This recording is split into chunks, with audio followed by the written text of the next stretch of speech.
what a beautiful day it is. Hello and welcome to the Unusual Suspects podcast, episode 19. We're nearly at 20. Way.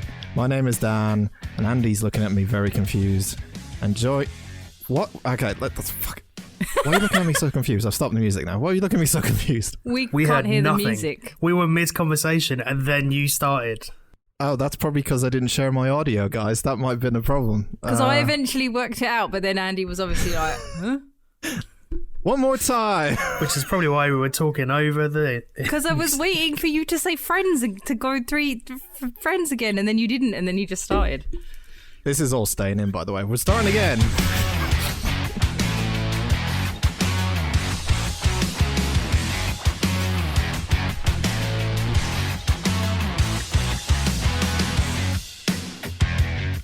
Yeah, episode 19. Hello and welcome to... Yeah, you know the gist. Anyway, welcome to episode 19. Joining me is Andy, who couldn't hear earlier. Hello, Andy. Hi. Kind of ironic for this situation, for the film we're watching later. And joining me also is Penny. Hello, Penny. Hello. Very good. Role reversal, I like that. Legit trying to copy Andy's hello. He did mine first, so what else was I supposed to do? We're Freaky Fridaying. Love having a beard. Questions? Because we Freaky Friday'd. Biting my tongue out. Okay, right.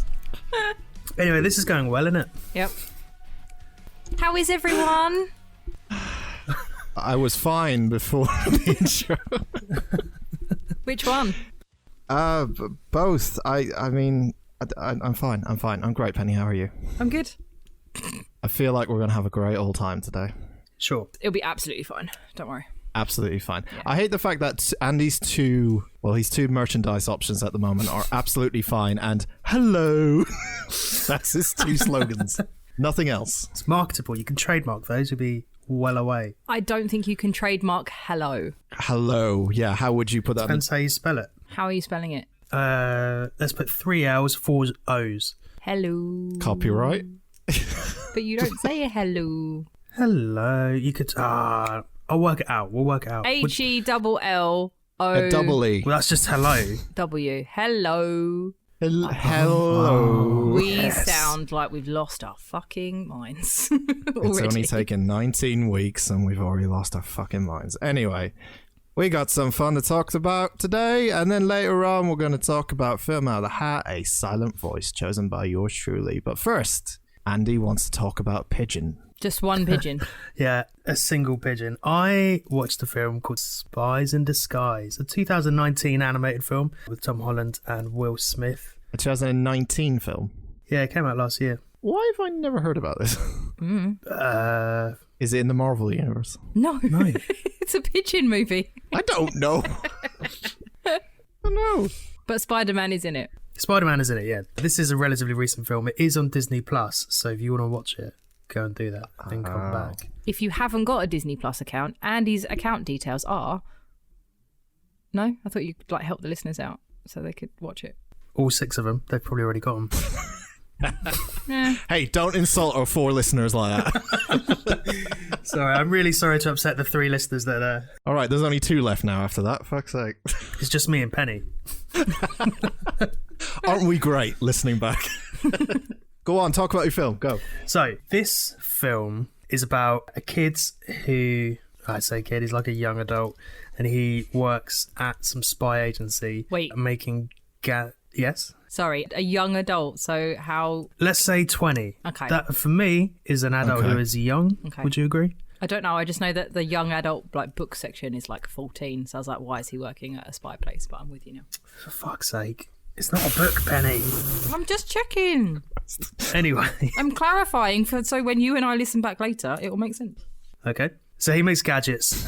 He makes all sorts of shit. The first time you see him, he is about 10, maybe younger. And he is testing a gadget that he's made for his mum, who's a cop. And this gadget is like a watch. It does all sorts of things. But the main thing it does is like a glitter grenade that is supposed to... When it goes off, everyone loves glitter and it's supposed to rush them with endorphins. So they are so happy they forget whatever they're doing. I mean, if Apple are going to implement that, I'll buy an Apple Watch. I'm all up for Oh, it. it's fantastic. is fantastic. Like, just fucking plumes of pink glitter everywhere, and it sounds and looks amazing. So we jump forwards 14 years. Will Smith is now a spy called Lance Starling. Bird reference. Is he the kid that we were talking about? No, the kid is obviously Tom Holland. Think about it. Oh, I don't know, because... yeah. Go. Young adult Tom Holland. Well, we jumped forward 14 years and now he's Will Smith. I don't know. So Will Smith is quite obviously the spy. Obviously. And he's on a mission in Japan to get this like assassin drone. So this drone has like no sort of engine thing. It's all run off, I think, solar or whatever. Wasn't really paying attention to the science. Oh, okay. But it would just continuously like follow its orders and go forever. Right. So he's trying to steal this from this like Japanese henchman. And he does this by going into an aquarium to spy on him. Okay. So he's in this giant fish tank. Right. He's in this giant fish tank, and the head's like the guy who's selling it. Can't remember his name. I wrote it down somewhere. Can't find it. He's selling it to this guy with a robot hand, who we shall affectionately call Robo Hand. Of course, imaginative. Yep. Will Smith is like, well, I better get in there and stop him. So he throws this speaker at the glass of the fish tank, and then it plays one of his own songs to blow out the glass. What, Will Smith's own songs? Yes. Is it Wild Wild West? No, but that would have been incredible. Is it getting jiggy with it? No, I think it's one that he wrote for the film. Ah, boo. Something about he's a rockin' rocket. I don't know. Remember that tune? But it was questionable. Can you imagine, like, you're trying to break in somewhere and then you throw your own song out there to, like, get people's attention? That's so... Okay, yeah, all right, why not? Yeah. Okay. He's Will Smith. He can do what the fuck he wants, really. It is true. I mean, he is so fucking smooth in this film. Even animated, he is, like, smooth as silk. Is he playing himself, though, in the film, then? As Will Smith, if he has these songs? He's not playing Will Smith. He's playing Lance Starling. But he's just Will Smith. Yeah, I was thinking, but because he's also a singer in real life, I didn't know if he was playing Will Smith, the secret agent. No, there's no. It doesn't like cut like someone shouts "scene" and then he just walks off to his trailer. I don't know. He's a spy. Okay, It's just a coincidence that he also likes the music of Will Smith. that's okay. Will Smith would be a rubbish spy anyway, because everyone would know where he was going. Straight to the Wild Wild West. Oh, okay. Yeah, that was better. Well done. Thanks. Didn't get a reaction, but it was better. Yeah. So he's surrounded by all these like Yakuza dudes. They're gonna fuck him up. So he pulls out this grenade, throws it on the floor, and instead of an explosion, it's just a big ball of glitter and a giant cat. What? Like a massive kitten. Is it a Pokeball grenade? No. It's like a confetti. The cat? The cat's made of glitter. Yeah. Okay. The cat is made of glitter. So the cloud of glitter becomes cat-shaped. Yes. Right. I don't know what Okay. Like an illusion? Like glitter. It's not a real cat. Sentient glitter. All right. Okay. Like a school of fish, but glitter. I see. Okay. Like a hologram. A giant hologram kitten just meowing Sure. at people. Again, works with the confetti to distract people. I would be distracted by a giant glitter kitten, to be fair. Same here. Everyone would. So he manages to escape eventually. He dives through a helicopter, grabs like the suitcase with this drone in it. And as he dives through the helicopter, he's like giving the finger guns to the robo hand, like raises his eyebrows, like, look what I can do. I'm fucking Will Smith / a spy. Wow, he's fucking Will Smith as well. As well as listening to him, he's doing both. That is smooth. So he goes back into the office at the agency where everyone treats him like a celebrity. He walks through and they're giving him high fives and he's like, hey, what's going on, accounting dude? Don't know your name. John. And someone's like, no, my name's Sam. And it's ridiculous. And every so often he'll like pop his collars like a baller. And every time he does, there's glitter and a cat. Because it's that kind of film. Oh, okay. It's just that kind of film. I'm still trying to work out what kind that is. It's just that kind of film. Yeah, I'm just trying to work out the film. Okay. Okay. So he goes to obviously he's pissed off that he had like a giant cat glitter grenade instead of an explosive one. Yes, I would. So he goes to the gadgets department to work out where it went wrong. And this is where we see a grown-up Tom Holland. And by grown-up, Penny, I mean he's now in his 20s. Thank you. And he is called weird by everyone else. And like he walks through the Q branch. inverted commas, and they show you all the other stuff they're testing. So there's like a laser whip, there's a watch that melts faces. What melts faces? Even James Bond didn't have that. Fucking hell. Yeah. Okay, I missed a word there. It was a statue of a bronze face, and it melted the bronze face. Oh. Not a real face. Imagine that in a kid's film. Wow, that's why I was excited. Like melting an actual person's face. What they do have, though, is a hat that when you put it on, a blade comes out and cuts off your head. So you put the hat on yourself, and then the rim of the hat drops down and cuts off your own head. What is the point? That's like how it Saw. It's fucking stupid. It's ridiculous. Who wants... Yeah, you'd have to run up to the bad guy or the intended target and put put the it on hat his on head. their Yeah. head. Yeah. Can you pop this hat on, please? That's totally Why don't you fine. just throw something that chops their head off, not put a hat on? I think it's supposed to be like Oddjob's hat in Goldfinger. Oh, it's like a secret. Okay, right. I thought you were going to say you put it on and like blades come out like a little helicopter hat and you fly away. What, Like like Inspector Gadget? Yeah, exactly like Inspector Gadget. Go, Gadget, helicopter hat. So he finds Tom Holland, and he's essentially just having a go at him, saying he wants explosions and shit, not glitter. He's wrong. And Tom Holland says, but it's the kitty glitter grenade. And he's like, what? Kitty litter? Kitty glitter?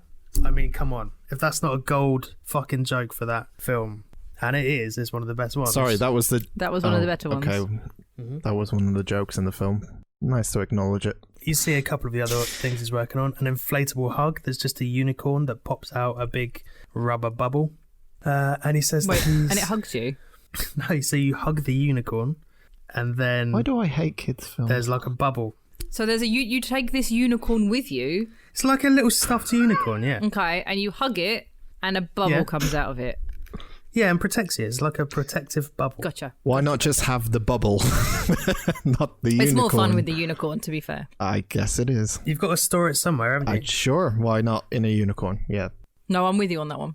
Yeah, we all have like cuddly unicorns that we take around with us. Look, Dan, you just got to suspend your disbelief for one moment, all right? I get it. He's also got a pen that does all sorts of stuff that he uses throughout the film. One of the sort of buttons is it turns everyone's bones to milk.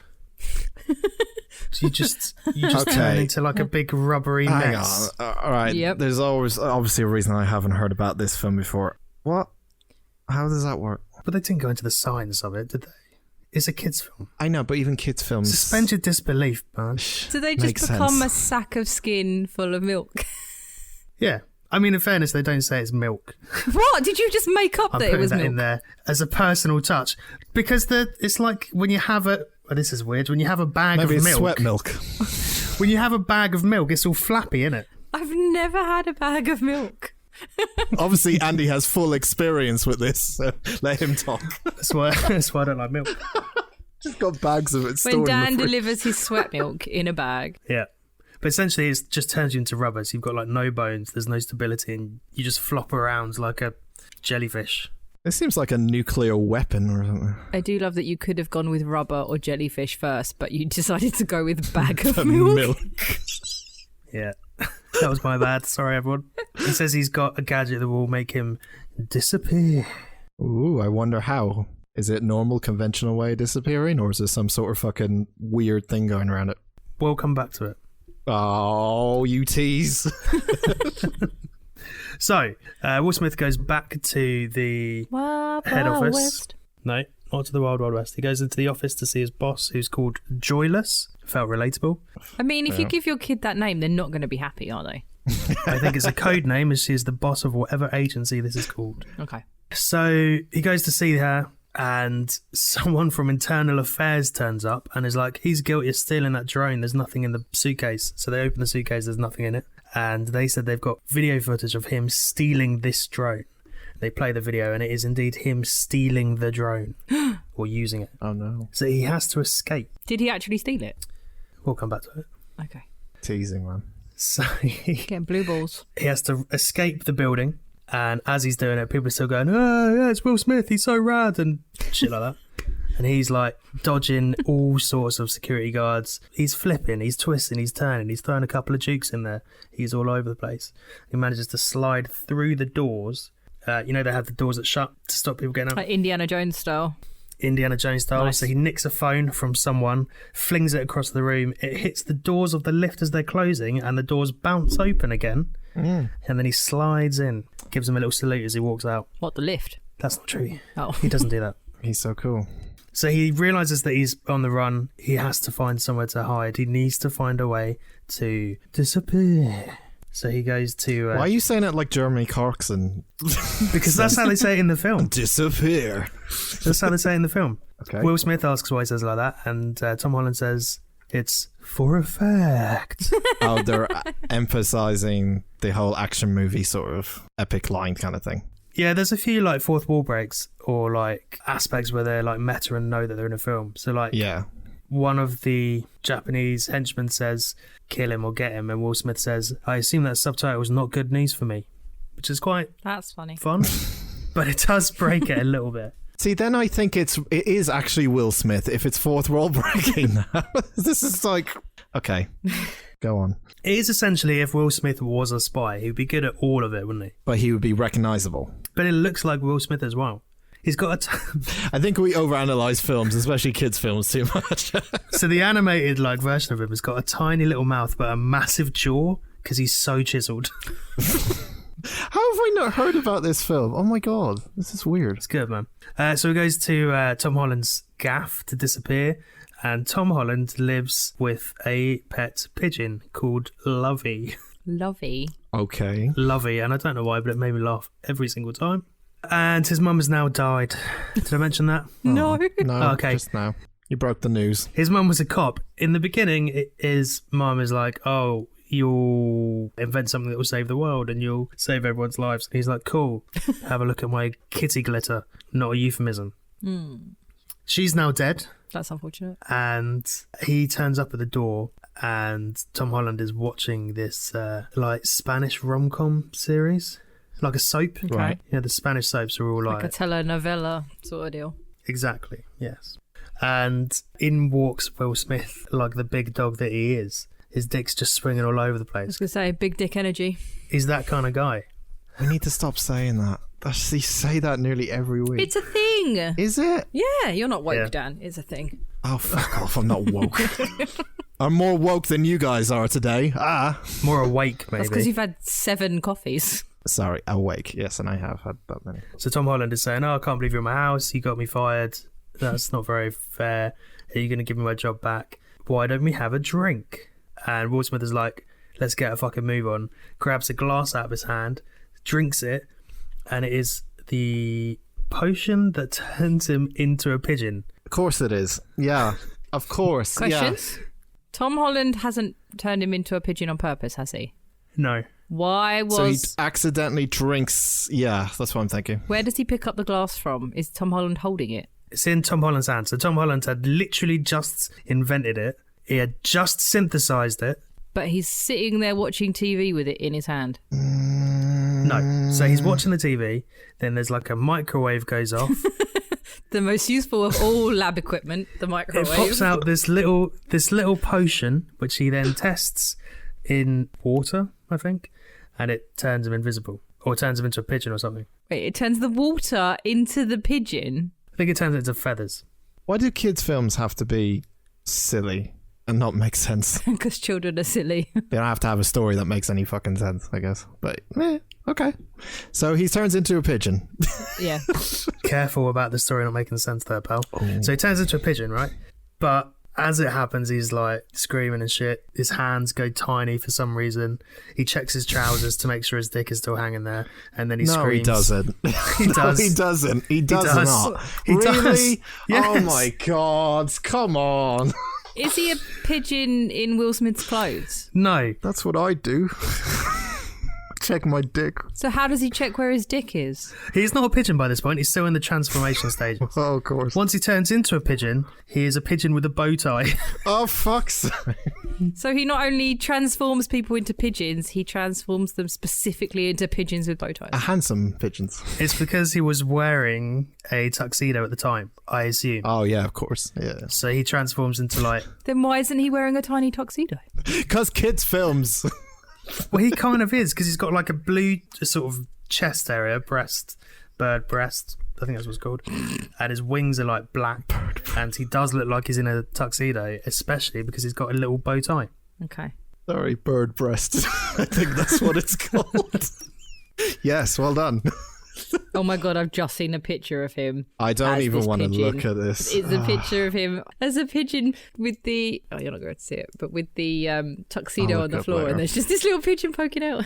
Yeah, he looks like a baller. I'm into it. Okay, so he turns into a pigeon. He turns into a pigeon. He can now see 360 degrees. He can see his butt and your face at the same time. That's clever. Not your face. But my face is here and his butt's somewhere else, so how's that yes, possible? It's all right. Also, Tom Holland's pet pigeon is now trying to bang him. Oh, he's got a lady pigeon. Will Smith is like, yeah, back off, girl. Back off, not interested. She's a good-looking pigeon, though. He could do Mate, worse. she's a great-looking pigeon. Yeah. What the fuck is wrong with you two? He's got some really angry eyebrows in these pictures. His eyebrows aren't attached to his face.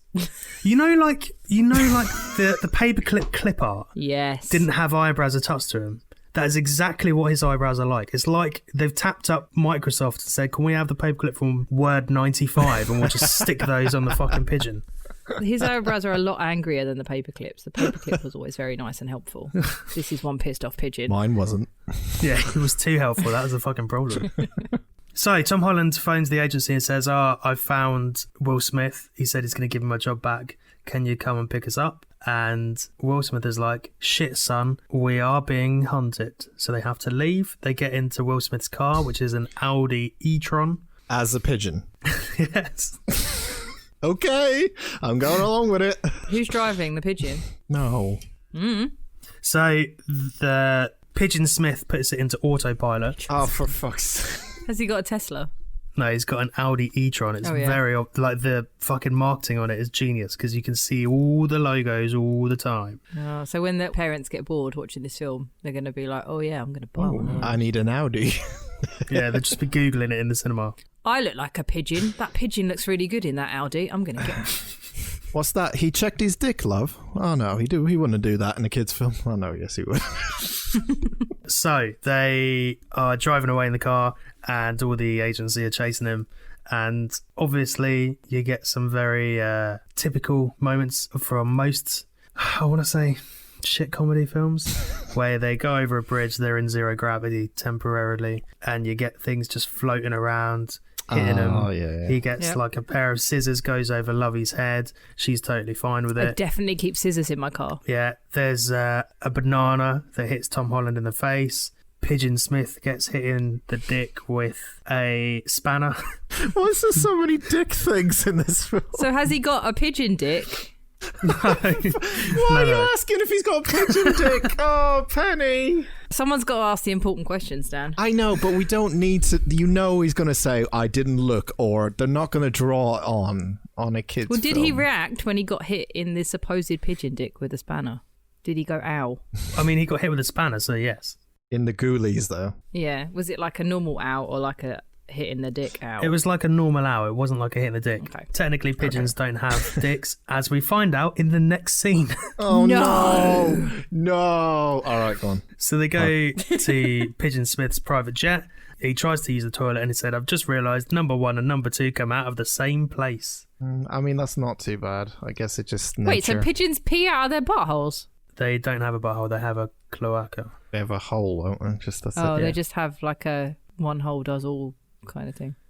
Didn't know that. Learn something new every day. There you go, everyone. Pigeons don't have dicks. We all learned something I today. feel like Dan and I were both like holding fire then before one of us said something. I always hold fire when you talk, mate. Thank you. It's better than fighting fires, I guess. So Tom Holland is like, well, there's other benefits of being a pigeon other than having the same hole.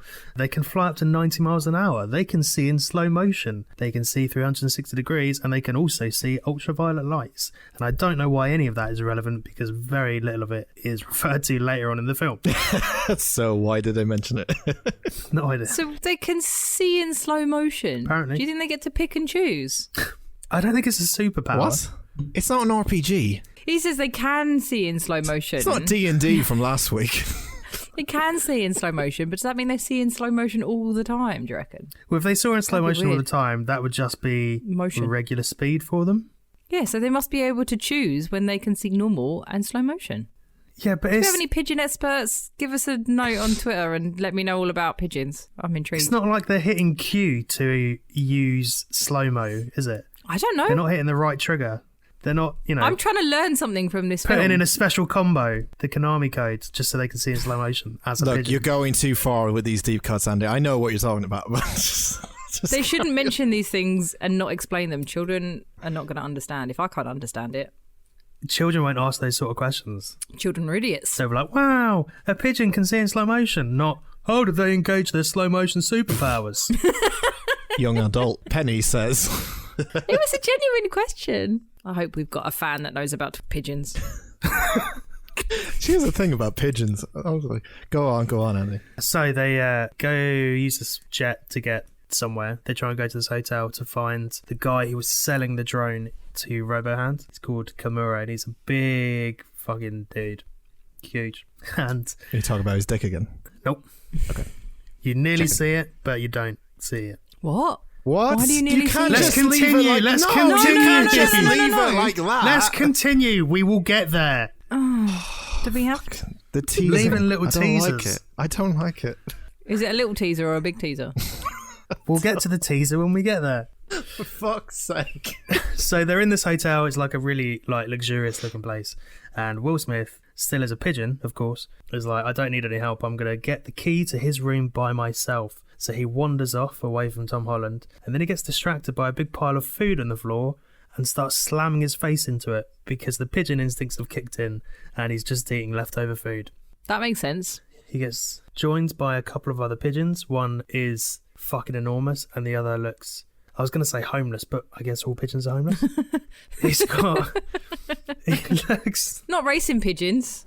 well, that's have a true. home. Yeah. homeless Yeah. pigeon. He looks proper scruffy. He's got a bent neck. Aww. He's got a lollipop stuck to the top of his head. It's like a mohawk. I've got no idea why. Again, it's never explained. So Pigeon Smith tries to get to the computer at reception to find this dude's room. And as he's found the room, he gets the card key printed out. And as he's about to pick it up, the other two pigeons jump onto the desk and start hitting the bell to get the receptionist's attention. They're snitches. No, they're part of his flock. They've ingratiated him into their flock. I'm not sure why they're doing it, but the big one keeps hitting it with his eyeball, which squidges every time he hits it. Why is this so funny? It's just, oh, God. So Pigeon Smith turns around, has a go at him, and then when he turns back around, the receptionist is there, who hits him with a keyboard and pushes him in the bin. If you like pigeon violence, your kind of film. So Pigeon Smith is again like, I don't need anyone's help, I can do this by myself. And he gets in a lift to go up to the 20th floor to find Kimura, except he can't reach the button for the lift, so Tom Holland presses the button for He him. can fly. Why doesn't he Yeah. just flap up to the button? He hasn't learned how to fly yet. Right. Where's his pigeon instinct now? I mean, it's a good question. He hasn't learned how to fly. Is this Toy Story 1 revamped? No. You're not flying. You're flying with style. I'm going to guess the ending here, is what I'm saying. All right, do you want to guess the ending? My guess is that he's about to fall out of the building and then he learns to fly. It's like, you're a real bird or something. I don't know. Why is he Pinocchio? I don't know. Something like that. I don't know. Nah, they're going to save the day and get the drone back and unbecome a pigeon and get their jobs back. Oh, no. This is what I think. He has the choice not to become a pigeon, but he's Stays now as a so pigeon. used to the fact of becoming a pigeon that he stays a pigeon from now on. Then they can have a sequel, so that'd be Then smart. they can have a sequel. Yeah, that's what I think now. Spies in Disguise 2, back in the feathers. As I'm in. Back in the feathers. I was going back or in the something. habit and then I couldn't think of anything. But Spies in Disguise 2 flock in together. I don't know. Come up with a better bird pun. I mean, that's close to fucking together. Is it? Is it? It is. I mean, it is Yeah, a little 'cause- bit close. I was about to say to flock off, Yeah. so it wasn't far away. Okay. Anyway, Tom Holland presses the button up to the lift, and Pigeon Smith goes into this room, and Kimura is in a swimming pool just having a chill by himself. And Pigeon Smith is like, yo, what up, homie? We found you. Where's the fucking drone? Where's Robohand? I need to find him. I need to get that drone back. And no one's like, fuck, this pigeon is talking to me. No, because he's hiding out of sight at this time. He can only hear him. Okay. He tells him to put his hands up, so he puts his hands up, and his towel drops to the floor. Oh. Big old ass. And then he says, use one hand, keep one hand up, pick up the towel. And then he starts to like crouch. Oh. And then he lifts a feather and you see nothing. So you don't see his dick, unfortunately, Penny. I mean, I don't want to. I mean, again, I'm just worried that this is a kids' film. It's not one of these kids' films where we think it shouldn't be a kids' film, or it sounds like it's okay so far. So that's a no. The other two pigeons, in fact, the other three pigeons turn up, and they distract Pigeon Smith by accident and drop a light on him. So Kimura realizes that it's Pigeon Smith. He sees the bow tie and he goes, "It's definitely a pigeon. It's definitely Will Smith." Like, that's the one thing he sees. He goes, Pigeon Smith. I knew you'd go. It's like the world's fucking. Oh my god. Sorry. I love that he's like, oh, it's a pigeon. Oh, but it must be Will Smith pigeon because Must be he's Will wearing a bow because tie. he's got the bow tie. Yeah. Well, you can also hear him talk. Oh, yeah, of course. Yeah. So he pigeon's hears him talking. talk, goes, this pigeon's got a bow tie, it must be him. Wait, so when the pigeons talk, they're speaking English and the humans can understand them. Is that right? He is the only pigeon that talks. Because he is, of course, because he's a man. because the others are just fucking pigeons. yeah, sure. Why Did not? you hear about what happened to the pigeons in Las Vegas recently? Where's this tangent going? But okay. Someone was going around Las Vegas super gluing cowboy hats to pigeons and they had to find them to stop it because it was really bad for the pigeons. It's mean though. Don't super glue hats onto animals. Dan's dead. I wasn't expecting that. It was fairly recent as well. I've actually killed Dan. Okay, so Pen, I'm going to continue. This is just for you now. Okay. So Kimura realizes it's Pigeon Smith. He doesn't have a cowboy hat on. Good. And he has him in a chokehold. And then Tom Holland turns up and electrocutes him. So he passes out on the floor. Pigeon Smith then says, right, we need to get some answers. We're going to have to torture him. Get me a funnel, jumper cables, and a Nickelback album. No, Just for Dan. no, Tom Holland says that'll hurt him. And he says that's the whole point. no. He doesn't say Nickelback, does he? He does. He does. Of course he Oh, does. poor Chad. Oh no. I can see him looking for his music. I can see your eyes darting around Where for the the fuck sound. is it? I can't find it. Fuck it. Tom Holland says, yeah, we're not going to do that. Instead, I'm just going to science all over his face. Ooh. Unfortunate choice of words. Yeah. He hits him with like some truth serum. Really potent. Truth serum. It's like a spray, but it's also got a hint of lavender. Right. Good to know. Sure. Okay. Yeah. So they find out he's in Venice, and they're about to escape when they work out the agency is on their way up. So they try and block the door by rolling this dude in front of it, and he is, much like Tom Holland was earlier, like a big bag of milk. Is he still in just a towel as well? I've got a feeling by this point the towel has disappeared. So is he naked? Yes. Well, I mean, he might not be, but I didn't see the towel again. Nor the Because dick. I was like, he doesn't have time to get dressed. No, he's still like This is weird. just a big blob of wet sand. Does that make kids laugh? Fat naked men? Is that a thing? I mean, it's made a lot of people laugh in my experience. We apologise. You can apologise to myself. So they decide, the pigeons are like, right, let's go this way, let's jump out the window. Obviously, they're not saying this because they don't speak, but they fly out the window, and Will Smith can't. Pigeon Smith is like, right, Tom Holland, you need to parkour this shit and get us out of here. And Tom Holland's like, I can't do that. I can't parkour anything. Sorry, mate. He's not Spider-Man. He's like, it's physics, just science your way out of it. So you get like a 2D side-scrolling video game sequence that shows you how he would have got across.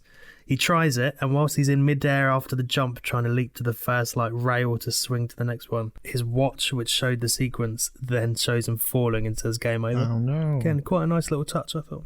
So they fall to their death. Oh no. Nice little touch, I thought. That's the end of the film. They use the gadget pen. It's got like a grappling hook, and they essentially get out of it. He also uses this serious string, which is like silly string, but more serious. It's like glue. These puns, man. I'm into it. They go to Venice. Cool. So they still can't get the antidote working for Pigeon Smith. And whilst they're in Venice, the agent who works for the agency, who is called Marcy, good name. Oh, yeah, great name. Says to Tom Holland that he's a good kid, he's just trying to help, and that she can help him, but she needs to give up Pigeon Smith, and he refuses. Good egg. So she's like, get the fuck out of here, you're in the way. There's a big explosion, and the assassin drone has turned up, and he's trying to steal a data drive with all of the names of the spies that are on it. Okay. Did that make sense? Yeah. So you've got like 001, 002, 003. Yes. Oh, that's a good point. Tom Holland decides to have a code name, and his name is Bond, Hydrogen Bond. What? One for the nerds. Yep. So they managed to steal the drive off the assassin drone, and Tom Holland is like, right, you've got to do it. You've got to fly away with it. So he grabs Pigeon Smith and just throws him off a roof, and he can't fly. Oh, he Alice Cooper's it. He Alice Coop's it, except it doesn't work. He can't fly. Instead, he's saved by Lovey. It didn't work for Alice Cooper either. Do you know the story? No. Alice Cooper very famously threw a live chicken off of his stage thinking chickens could fly. Oh, yeah. And they can't, and the front 2 rows of people at the show ripped the chicken apart. Why is that funny? I don't know. I didn't laugh. No, I wasn't you. I was asking. I just love violence. Anyway, go on. So Tom Holland throws him off the roof, and he is saved by Lovey, who is the real hero. He says to the other pigeons, by the way, he can talk with the other pigeons. I don't know why. But they can't talk back to him. No, when they talk to him, he understands what they're saying. Do they talk in pigeon? Yeah, they like coo at him or look at him, and he's like, oh, yeah, we're not going to kill her. And it's like, what? I don't know how he suddenly learned how to talk pigeon. Kids film. Telepathic pigeons. Yeah. So he suggested they play a game of keep away, because pigeons apparently love playing games. So they're throwing it around to each other, and then somehow it turns... You don't need a reason for them to play keep away. Sorry. You don't need to explain that. They could have just done it. Pigeons love keep away. It's like you don't need... Just... This was explained earlier when he was saying they can see all sorts of shit. Oh, it's setting up plot lines. Whoa. Yeah. What a great writer of this film. Tom Holland somehow manages to catch the drive. Don't know how. Can't remember why it fell in his hand. They're getting away on a moped, and then Robohand turns out of nowhere and twats him off a moped, and then threatens to fuck him up unless he gives up Pigeon Smith, which he can't because he's trapped under a moped. Instead, Pigeon Smith shouts for Robohand, which distracts him, and Tom Holland sort of whips his sleeve up in the air, and a load of breadcrumbs come out, and like 1,000,000 pigeons attack Robohand. And 1,000,000 is a slight exaggeration. It's more like 200 pigeons. A gaggle of pigeons. So Robohand has the drive. He sticks his claw hand in the air, and then the drone picks him up, and they fly off together into the sunset. Tom Holland and Pigeon Smith escape in a submarine as they are also being tracked by the agency. Wait, where'd they find a submarine? They had a submarine. It was on the yacht that they stole. They stole a yacht? It might have been his yacht. Okay. No, go with it. Carry on. And Tom Holland is giving Pigeon Smith a hug. Is he hugging a unicorn at the same time? No, he's just hugging a pigeon. Oh. He's hugging Pigeon Smith, and Pigeon Smith lays an egg. Right. Because it was actually a lady pigeon. That doesn't make any sense. Because he used Lovey's DNA to make the potion in the first place, to make the serum. It does make sense. So is that why he doesn't have a dick? Or do pigeons still not have dicks? Pigeons don't have dicks. I think it's only 2 kinds of birds that have dicks. Oh. How did the egg come to be then?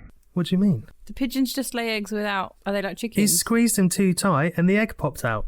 That's not how that works. Don't you fucking tell me that's science or any of that bollocks. That is not fucking... I don't think they go around chicken farms squeezing the chickens so the eggs come out. They should. Give them all hugs. They should. They should hug chickens more, to be It fair. was in but- Chicken Run, I remember. They all hugged each other. Just fucking egg came out. They did all hug each other in Chicken Run. That's the thing. They did all hug each other. Yeah, and they also tried to escape from a fucking farm so they wouldn't turn into pies. But that's a more realistic depiction than what this is. Anyway, go on. So he lays an egg, and Tom Holland is like, well, that means I know how to fix you. I will do it now. So he does it now. What? And suddenly... Just because he was a girl pigeon? Yeah, he had the genetic codes wrong. Oh, yeah. Because he thought he was a boy chicken. Oh, what a stupid mistake. First thing you probably look for, I think, when you're looking up any scientific Is a things. pigeon dick. Yeah. Is it a girl or a female? Male? Yeah. To be fair, I had that problem with our movie Out of a Hat. So. We'll get to that later. So did I. Yeah. So did I. Anyway, the antidote works, and now he's back to just regular human Smith, and he's totally naked. Does he have a bow tie on? Because in theory, he should have a bow tie on still. No, he doesn't. But Tom Holland does have the suit for him. Was he just carrying it around with him? For some reason, he was, yes. Mm-hmm. Right. So now Human Smith and Human Tom Holland go to this island. They've been tracking RoboClaw. And Human Smith is like, yeah, I can't let you get hurt. I need to do this by myself. So he tranquilizes him, leaves him in the sub, and then sinks the sub to the bottom of the sea. Which, I was going to say, he's not doing a very good job of doing things by himself, is he? no, it's quite dark. But he's now like the super spy that he was before. He's bossing around. He's hiding in shadows. He's karate chopping things, I guess. But he's still got some pigeon attributes, like he can't see glass and he's bobbing his head every once in a while. Of course. That's actually quite funny. Yeah. Was quite funny, yeah. I'll give him that. So one of the assassin drones turns up and he fucks it up. Robo Hand is like, you think I've only got one drone? I've got 1,000, and here's the list of 1,000 agents I'm going to kill. And it's excessive. So why did he need that one drone? Presumably it was like a prototype. Okay. I'm utterly fucking confused by this film, honestly. It's not that complicated. I mean, just carry on. Carry on. So he wakes up and Robo Hand is like, yeah, you don't remember me, but your agency weapons fucked up all of my people and you're the bad guys, not me. And then he unleashes all of the drones to kill the agents and the agency as well, like the building that they were working. And he sends 2 off to get Tom Holland, who is still in the submarine, except now he's on his way back to rescue Human. Wait, how did he get out of the submarine? I'll tell you in a second. He's on his way back to The rescue suspense is killing me. Human Smith. All right. Human Smith is being a sad boy, and then he sees 3 pigeons land on his shoulder, and in walks Tom Holland from behind him, and he's all glistening, and he looks like a goddamn hero. And it turns out that he used the unicorn to save himself. Oh, so like the bubble and then he got out. Yeah, okay. Of course. Yeah. Correct. He says to Human Smith, I will have your back, is what it means to be on a team. I learned that a long time ago. And he learned that from his mother, sad tear, because she is now dead. Oh. He says to Human Smith that they're going to need a bigger flock. So he gets in touch with Marcy. Oh, look at that Jaws reference. Sorry. Penny just chips on in with a It wasn't an it was like a ooh, look at that Jaws reference. One for the grown-ups. I mean, it didn't feel like a Jaws reference at the time, but now you said it, maybe it does. We're going to need a bigger flock is definitely a Jaws Yeah, reference. it is.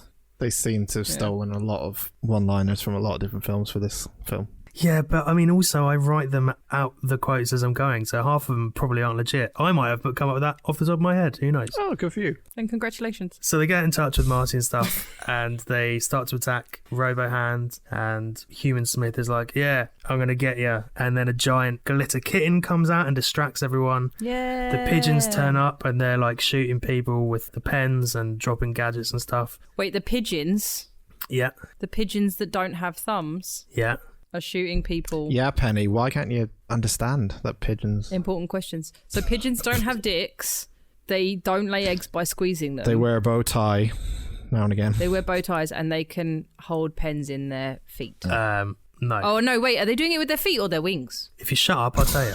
So the hobo pigeon had earlier swallowed the pen that did all the like serious string, and it has like an ice ray and stuff, and he's using that to just shoot people randomly.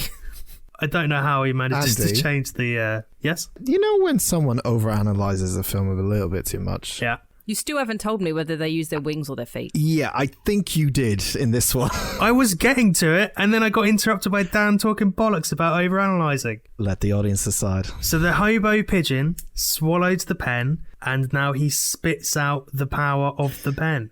He doesn't use his wings or his claws. He just sort of opens his mouth, and out comes serious string, or an ice ray, or truth serum. There's even more things wrong with that, but let's just, go. Or I imagine a grappling hook as well. There's some other gadgets that you see. There's one that's called 50 Shades of Yay. No. And it is like... No. It's like fountains of colourful glitter. And I it's wondered great. what you were going to say then. I was thinking 50 Shades. Anyway, so RoboHand's like, they all get truth serums, and Human Smith tells RoboHand that Tom Holland is trying to hack into his claw hand so he can turn the drones off, and he tries to escape using a drone. But Tom Holland grabs onto him using the strong string. Take my strong hand. Sorry. Take my strong string. And they get pulled up into the air by the drone. And Tom Holland is like, well, I'm going to hack into this and I'm going to turn the drones off. With what? Has he got a computer? Or... No, he's got a watch. He's been doing it all on his watch. Come on, pay attention to him. He's a scientist, man. RoboHand is like, if you do that, we're going to fall to our death. And he's like, no, not us. Just me. And he slaps him with the unicorn, puts him in a bubble, kills the drones, and then he drops down. Fuck. And who is he caught by? Pigeon Smith. How? Wait. He's turned himself back into a pigeon using some more serum, and he flaps up, grabs him by the scruff of the neck. A pigeon. Yeah, this pigeon can hold a 6 foot. Shut human weight, though. Shut up! Yeah, just one pigeon. Shut the fuck up! He's joined by the other 3 pigeons. So now you've got 4 pigeons holding him up, and then another 60 pigeons turn up, and they all That makes sense. save him. They get him safely down to the ground, except they actually fly him through a concrete wall. No idea why. No context. They just fly him through a brick wall. I think what you're going to say at the end of this is, I really enjoyed this film. Because it seems like you had too much fun with this. I don't know. It's weird, isn't it? So they fly through the concrete wall. They're both alive. Pigeon Smith is still a pigeon. And Tom Holland is on the floor unconscious. And then they're like, perfect. We've saved the day. Maybe they'll give us our jobs back. And they don't get their jobs back. They're still fired. Human Smith is now Human Smith again, and they're walking down the road talking about what an event has been, and then they get kidnapped. What? Why is this still going? Why does this film keep going? Fucking hell. Go on. They get kidnapped, and it turns out that it was the big boss, Joyless, and she's like, well done, you've done an excellent job. What? We're going to put a team together, and we're going to work together as a new team, and then the credits roll. I really enjoyed it. Yeah, I fucking bet you did. Jesus Christ. It was quite good. It had the sort of childish nature as Cloudy with a Chance of Meatballs, and it was pretty fun. It's a strong recommend. Certainly if you need a taste breaker after some fucking dreadful, depressing films. Yeah. But it's quite good. I mean, having looked at pictures of the pigeons, I enjoy the pigeons. But well, that's the thing. The pigeons are quite fun. Did you see the picture of Lovey the pigeon? Yes. Andy, you like this film way too much. Shut up. So when she gets excited, her feathers ruffle, so it looks like she's got a feather boa on, and she looks well classy. She's a classy pigeon. Classy pigeon, hobo pigeon, homeless pigeon. So many pigeon. Will Smith pigeon, non-Will Smith pigeons. Yeah, it was good. Okay, sounds. I'm glad you enjoyed it. I'm so glad you're so happy about that film. Really am. What did you do to my eyes? Hey, Lance, look at me. Look at you? I can't not look at you, Walter. I can see my butt and your face at the same time. That is so cool. All right, I've been dreading this. You brought this on yourself. I know I have. I've been dreading this for weeks, and I kind of was meant to do it last week, and I didn't. And I'm just gonna do it. I'm just gonna get it over and done with, and then we shall never talk about it again. He's gonna lay an egg. He's gonna fucking lay an egg. Quick, squeeze him. So the backstory to this is when I was around 14 years old, I was in a online community to do with a video game. Now, before we switch off and go, oh, video games, I hate them. The video game was about movies, and it was about making your own movies through animation, and it was called The Movies.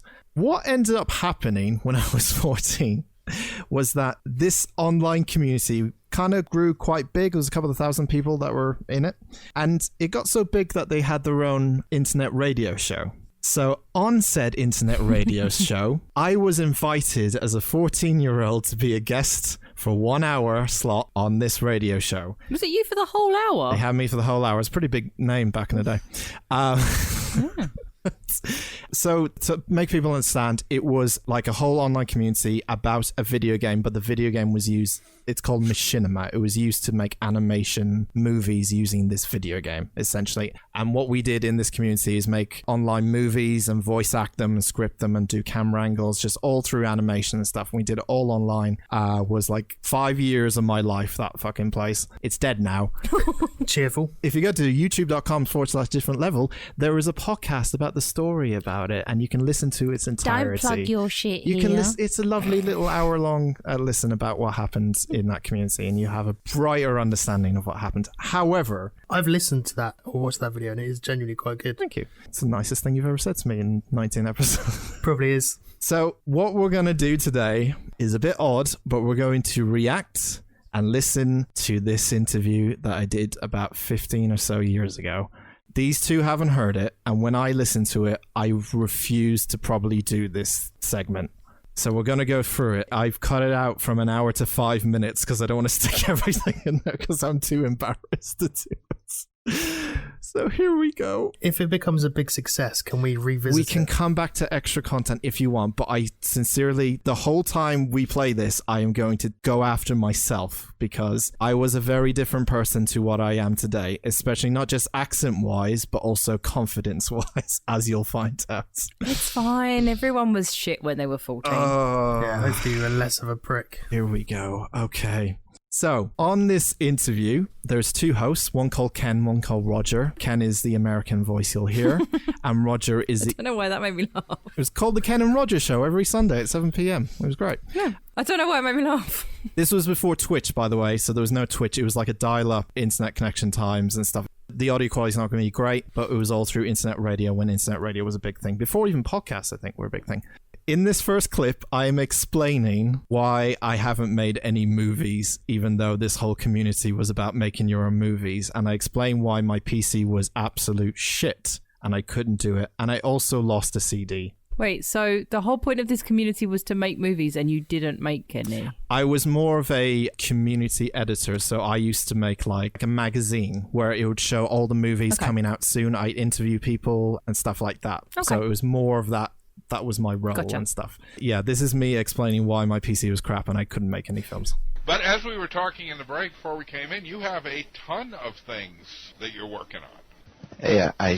Yeah. So first of all, let's talk about movies, because I looked at your studio page and I didn't see squat.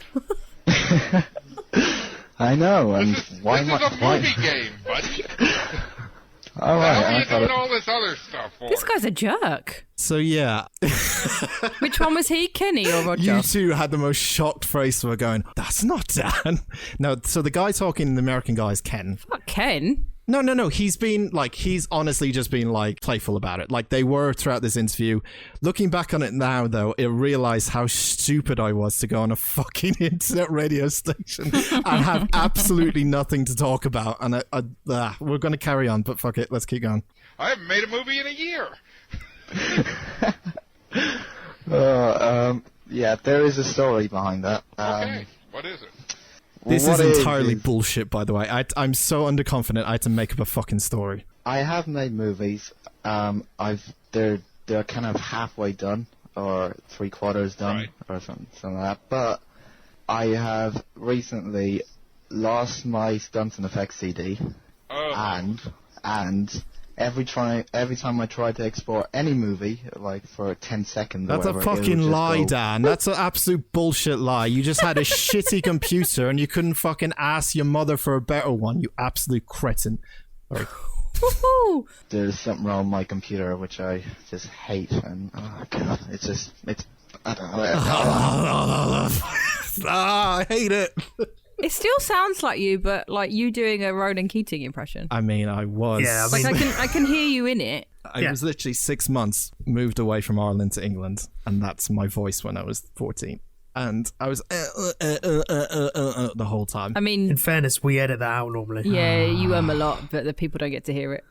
Fucking hell. Yeah, I know, but just we'll wait and you fucking see. As this next clip explains, I made a website about stuff, and this is how I explain stuff about making a website. If you have any like ideas what you like on the site, if you want to see something on the site, I know it's already on there, like a movie of the month or something, just you type it in, press submit, and it goes straight to me, and I have a look at it and think about it and say, oh, I might put it on the site. So it could be either a competition or I'm really glad I didn't have to edit this. Oh, it's like a fucking car It's crash adorable, live. though. Oh no. You just sound nervous, man. It's like you hadn't planned ahead and you were just trying to bullshit off the cuff. That's not that your doesn't sound like strongest- Dan. No, It's not your strongest suit. I know I sound like a prick now and loud and annoying, but I was in the complete opposite at that age. I was just so quiet. and Anyone who was really confident at 14 is a fucking weirdo. Putting that out there. stuff. So Dan, what movies do you like? What kind of movies do you? Are you? First of all, are you a big movie fan? no. What the fuck? What the fuck's he doing on this fucking podcast then if you're not a big movie fan? Yeah. Fuck. Anyone want to take Dan's spot? Wait, there could be a really good joke coming up now. Actually, it's kind of surprising. It's not that surprising because, you know. No, I was joking. Oh, for fuck's Yeah, sake. well, Okay, yeah, Yeah, that wasn't good. Please critique me. I mean, you can't because you're like 14. I don't care. Go after me. I'm going after me. Everyone join in. I mean, you probably should have done some research, and now having known you for a little while, still not always your style. So. it's true. I'm not organised, right? Deadlines and stuff as well. You're not particularly Yeah. great Not with. particularly organised. But you've got better. You don't as much, and you know what you're talking about. Like, you're funnier.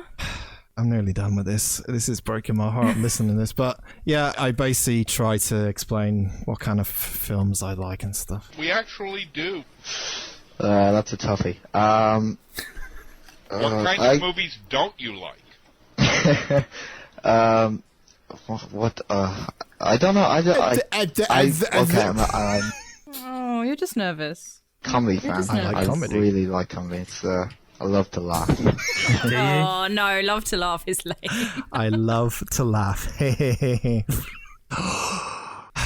I'm going to end this early. So, No, keep going. no, with it. Keep no, going I with it. can't. If people want to hear No, it's more, good. tell me. If you want to hear more. No, do it. No, I can't. It's just too much. You can. It's too much. We believe in you, tiny potato. You can do All it. right, I'll play the last minute. So I do have a movie in the works, apparently, and it's an interesting concept, and I still don't know why the fuck I came up with this idea. Genre, a lot more after that. The genre. And yeah, and I'm hoping once I get this computer problem fixed, I'll be able to release. It's a true story, starring me. It happened. This story, I'm not going to give much away. Oh, but please don't. I'm it's waiting to get my fucking ticket ready, Is that Dan. because you're making it up off the top of your head? This is I Flandemic, isn't think I legitimately had a movie idea, and I can't say what it is. I have to say it off air because I can't really say it. But it was, I think I know what it is, but it was silly. really cool, amazing story that happened to me while I was gone last summer. When I took my break, and I'm not giving much away. Oh, but please don't. It'll be out soon. Again, last thing that we talked about on this was, ironically, I had podcast plans. I remember doing that podcast. I don't know how long it lasts. And this was my plan for the podcast, and you can guess where this is fucking going, because this has been the entire fucking interview so far. It's oh god, it's I can't describe what it'd be like. I've recorded about half it now. Half it now? What the fuck is the podcast, Dan? You can't record half it now. I mean, Anyway, You could? that's when I went on. why can't you record half? You could my have done, right? That was the first 20 minutes of that fucking... condensed into 5. It was an hour long, and that was me 15 years old. A.k.a. bullshitting my way because I was too nervous, and B, just being... the whole time. It's adorable. That was a nightmare. You maybe should have had an idea what you were going to say, but it's adorable. I have no idea what the point of this segment was, but it was mainly let's laugh at Dan when he was 14. So I'm happier if people are laughing with me because I'm just like... Yeah, but here's the thing though. Like at 14, neither Penny nor I would have done that. No. I mean, I certainly wouldn't. She might have, but it's unlikely. No, but just while we were going through this, I don't know if I should say this, but I have found a mini disc with an interview I did with a band on it which I haven't listened to. This is from 2003, so that might make you feel better, Dan. Oh, you're next up then. It's not about movies, though. Fine, this was technically about video game. It's fine. But yeah, I don't... So 2003, I was older than that. I was like 17 or something without doing maths. So no, at 14, I probably wouldn't have done it either. And you should be very proud of the fact that you were just like, yeah, you got... One, that you got given the opportunity, and two, you were like, yeah, fuck it, do it. Yeah. Like, obviously you sounded nervous and stuff, and like you weren't totally confident in what you were saying. You could tell because there was like nervous laughter and a lot of like like that bit just there.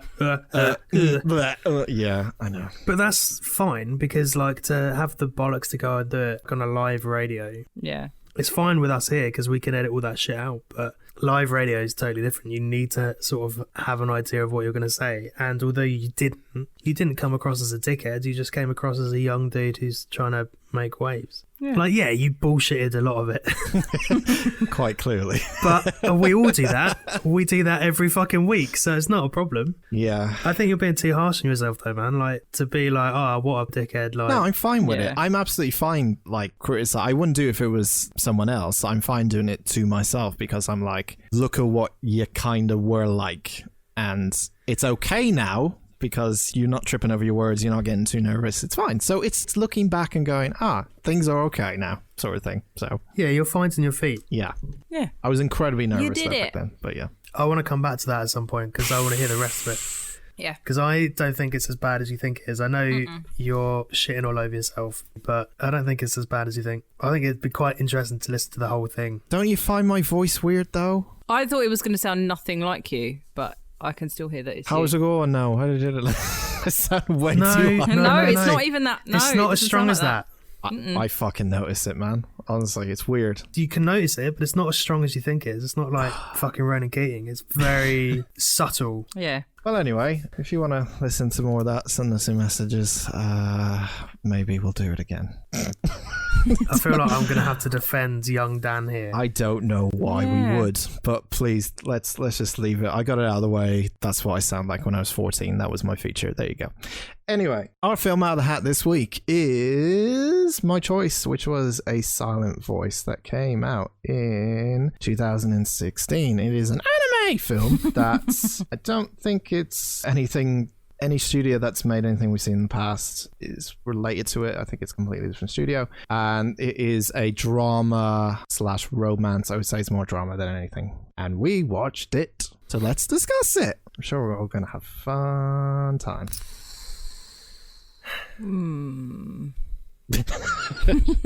That's it.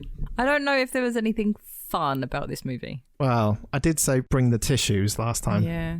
It's available on Netflix if you are watching this before we talk about it. It is available on Netflix. And it is in English dub as well. If you don't like reading subtitles, it is an English dub, but there's a lot of reading to kind of be done in the film anyway, so either way. So, silent voice. At the start of the film, meet Shuya, who is a guy who is trying to kill himself. Cheerful. Yeah, I wish he fucking had. We're getting... Fucking hell.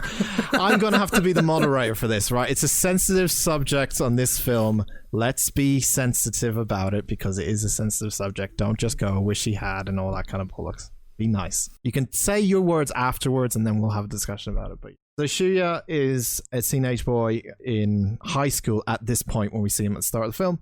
He's marking days off his calendar to when his final days are going to be. And he's about to jump off a bridge, but he backs out at the last minute. Do you know what I didn't expect? What? For the opening credit music to be The Who. My Generation. Yeah.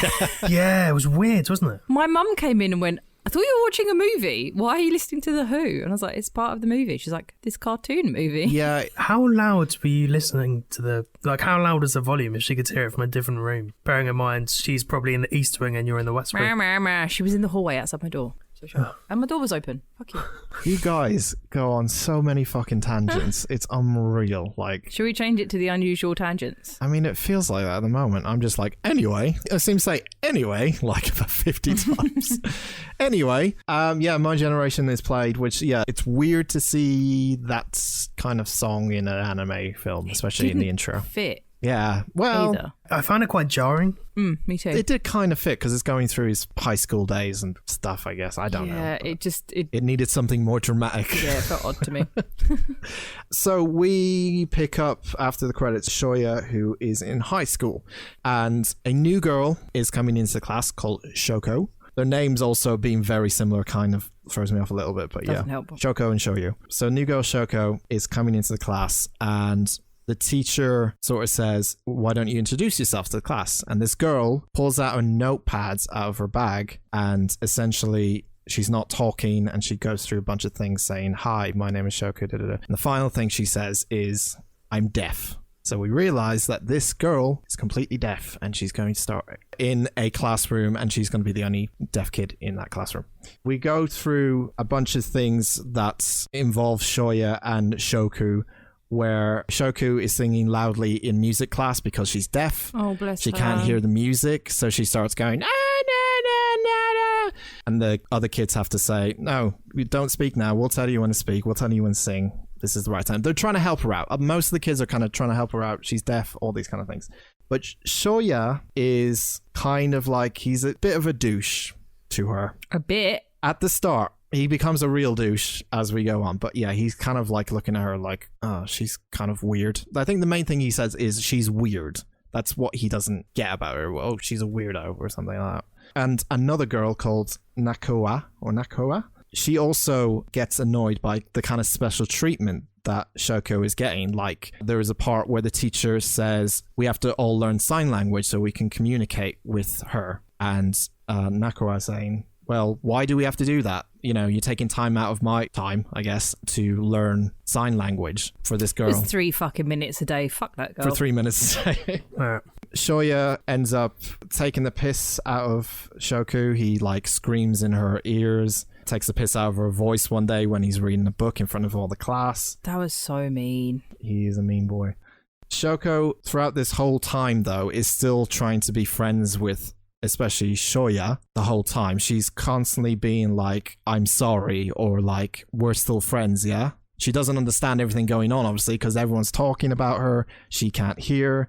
She can only see what she can see. She can't obviously hear what everyone's saying around her. Yeah. And everyone has to adjust to her being there and accepting that she's there and she's different from everyone else. Shoya doesn't like that, and he takes it the wrong way, ends up being a dick to her, but she kind of forgives him in a way. She's not sad about it. She's sort of like still smiling whenever he's still being a dick to her. I'm impressed she can keep being that nice to him. To be fair, I'd have punched him in the face a lot earlier. Yeah. I guess she can only see the facial expressions as well. So she's like, doesn't hear what he says. So that helps the fact that she's just kind of like... Can she lip read, though, at that point? Yes. Can't lip read. Because slightly going further ahead, she does kick the shit out of him later on. Like, not that much later on, so she must know he's being a dickhead. Yeah. So they end up start bullying her, and they at one point take Nakoa and Shoya take her hearing aids and throw them out the window. At one point, Shoya takes the hearing aids from her, and blood comes from her ears because he pulled them out so quickly. Like, kids are dicks, but really? Like, yeah. Really? I mean, it's bullying. It's just bullying. Yeah, I know. I can't believe the teacher didn't do more about it. Mm-mm. The whole time he's like, don't be a dick. Yeah, he's not that fast. But it's never like fucking throws the book at him and gives him a proper bollocking, which he should have done. Also, the subtitles called him turd glasses. Just like, imagine raising a kid that fucking will pull out hearing aids of a deaf girl. Like, get in the sea. You and the kid. You've done a terrible job. So at one point, Shoko and Shoya are walking, and Shoko makes a you and me friends sign, which is kind of holding your hands together, towards him. And he can't really understand why she's still being like this after he's just like bullied her and wrote things on blackboards and stuff like he's that. being so mean to her. And she's still coming up to him going, friends? Me and you friends? In the best way she can. And he gets so annoyed by this, he throws her notebook that she uses to write things down in the water. After this, Shoko is absent from school one day, and Shoya gets called out in school for being the bully by all his friends, and including the teacher himself. So even though everyone else was kind of helping along with the bullying, or like included, especially the black-haired girl, they all kind of point to him and go, you're the one that instigated it. I never wanted to be like this. It was all you. And he doesn't understand that everyone's just like, but you guys were part of it too. You guys were bullying her. I was just following along. All kind of stuff. I mean, he was the worst. Yeah, he was fucking horrible He to was her. really horrible to her. But yeah, the rest of them... Group mentality, isn't it? Yeah, I can see why you wouldn't want to stand up to him because he could be quite scary. But like the fact that they were doing it as well. They're not all innocent. But yeah, like you said, group mentality. Kids can be dicks. Shoya comes back one day. She cleans Shoku's desk. Sorry, Shoku comes back one day. It's going to be annoying. And cleans Shoya's desk. He, again, doesn't understand why she's cleaning his desk and she's smiling and going, friends? He pushes her and gets frustrated that she's still nice to him, essentially. And they attack each other in school. She fucking bites him. It's great. Bites him, all sorts of things. He doesn't get why this girl is just sitting there and smiling after everything he's done. He says to her, like, why do you not have any fight in you or whatever? He's like, yeah. Why aren't you reacting? So she bites him and then he has a go at Yeah, he's like, what are you doing? for reacting. And it's like, you just fucking had a go over not reacting and now she's doing it and you're still being a dickhead about it. She literally can't win. Yeah. He is a prick. Yeah, she also screams while she's like fighting him, I'm trying my best, in her voice. You can kind of hear her saying, I'm trying my best. Yeah. A lot of this film is like, he just doesn't understand her. Not just because she's deaf and everything, but he just doesn't read the room, essentially. So we move to high school. She has left and gone to a different school. Because he was that mean to her. That mean she had to leave. Didn't the teacher got in touch with his mum because didn't they fuck up like 9 sets of hearing aids or something like that? Yeah, 8 sets of hearing aids in 5 months. Shit's expensive, as they said, but like... Yeah. But during this time, the notebook that was kind of thrown into the water... Pond. She leaves that behind when she transfers to a new school, and he keeps it.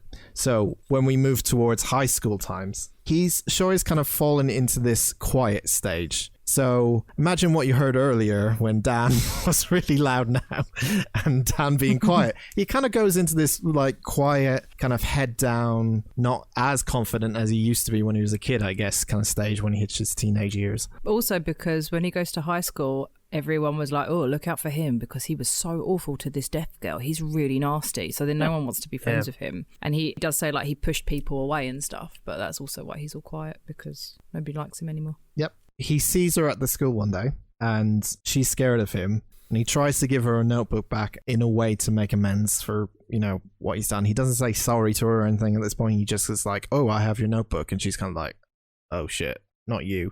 So we kind of know that he's been affected by what's happened. At this point, we realize that the intro to this film where he tried to kill himself is the next day here after that point where he tried to kill himself because his mum comes in and is like, why did you take all that money out? Were you trying to kill yourself? And then she like shouts at him going like, don't you dare kill yourself. I'll burn this money if you do it or something. Like it seems strange. I get that different cultures, all that kind of stuff. And suicide rates quite high in Japan and stuff. But yeah. It's 1.7 million yen, which is like 12.5 grand. Yeah. How the fuck did he earn that? He saved up, didn't he? Part-time? I think it's part-time. Yeah, he saved up and he sold his like futon and stuff. Yeah, he sold like... everything like he owned. Pretty much. Yeah, but I think if I sold everything I own, I still wouldn't get 12.5 grand. Well, poor you then.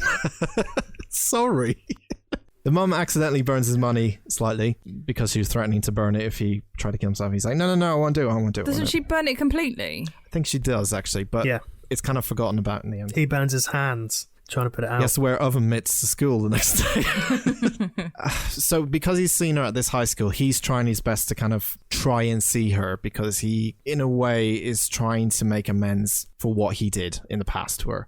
He tries to find an excuse to go and see her. In the meantime, while he's like coming up with excuses, like what's the best way to visit her or somewhere, he meets a guy called Tomohiro, who is a guy who's being bullied by another guy who's stealing his bike.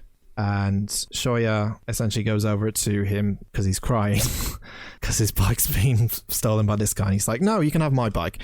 And these two start to become friends in the meantime.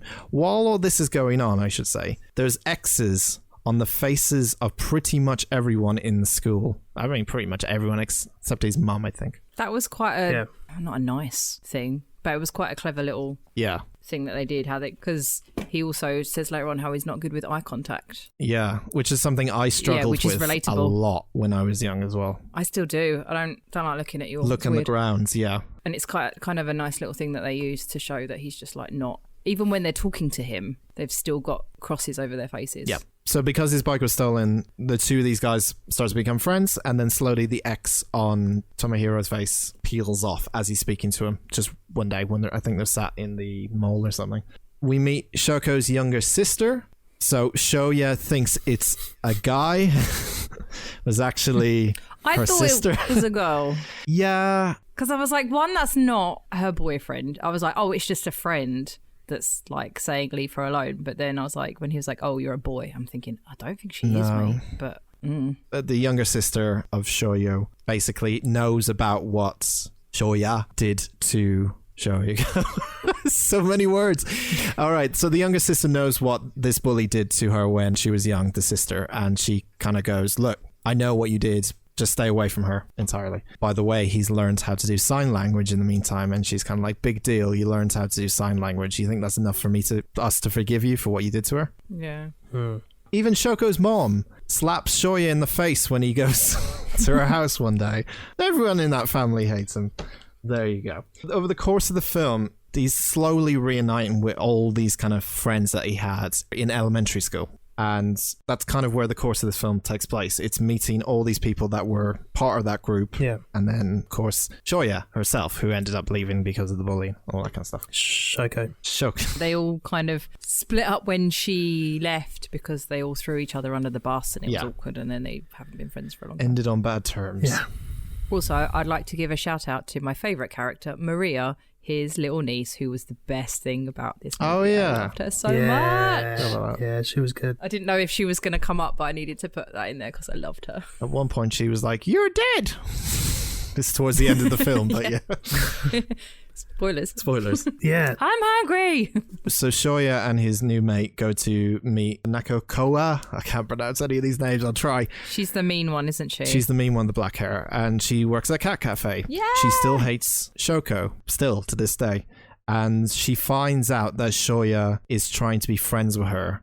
And she still can't believe this. She's like, why? Like, you're friends with the guy who bullied you in school? That's hilarious. And she kind of walks away from it. It is a little weird. It is weird. Maybe not weird, but I don't think a lot of people, myself included, could be that forgiving.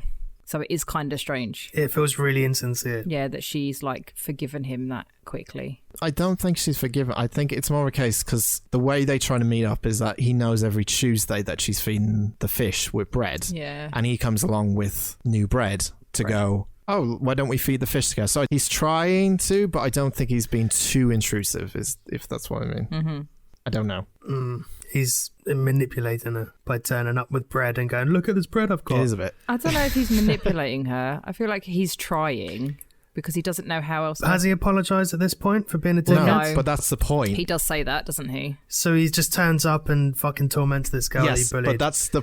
He's doing it for his own selfish reasons to make himself feel better, not for her benefit. Yeah, but he also doesn't he's got to grow. You've got to give him a chance to grow. Exactly. He doesn't know the He right... should fuck off. He should get in that like... If he's in high school, how old is he? If we're talking about kids being dickheads. 17, 18. Yeah, like you still don't know shit, do you? Your brain's not even formed till you're 21.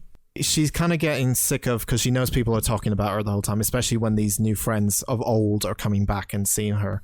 Shoko ends up having like a new kind of confidence about her, so she ends up wearing her hair up so that everyone can see like her hearing aids. Oh, is that why? Yeah, metaphors. Yes. She's... No, it wasn't a metaphor. It's just I bored. know. But I was just like, why is her ponytail a thing? I didn't realise it was so they could see her. Just confidence, hearing aids. yeah.